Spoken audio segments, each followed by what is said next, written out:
આજે અમે જઈ રહ્યા છીએ પાણીપુરી ખાવા અને સફાઈસાની ખુશી તો છે જાણે આપણે 5 સ્ટાર હોટલમાં ખાવા નહીં જઈ રહ્યા હોય. અહીંયા અમે પહોંચી ગયા પાણીપુરીની લારી પર અને આ છે અમારું 5 સ્ટાર હોટલ અને પાણીપુરીની લારી પર આવીને પાણીપુરીની ક્રેવિંગ તો હજુ વધી જાય છે.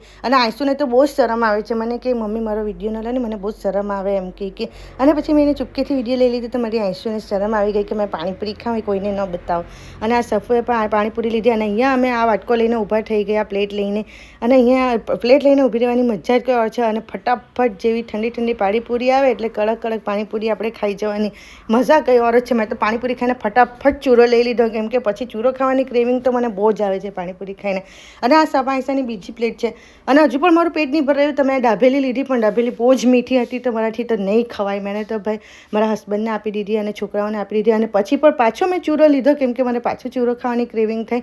અને આ છોકરાઓ તો પેટ ભરાઈ ગયું મમ્મી અમે તો નહીં ખાવાના એવું કહે છે. પછી હું કારમાં બેસી ગયા પણ મારા હસબન્ડ તો મને ખીજવાયા કે તું કારમાં બધું પાડશે આ જ આદત છે તારી અને બહુ કીડી આવે છે કારમાં. અને આ છેલ્લા છોકરાઓએ આઈસ્ક્રીમ ખાધી અને અમે ઘર પહોંચી ગયા.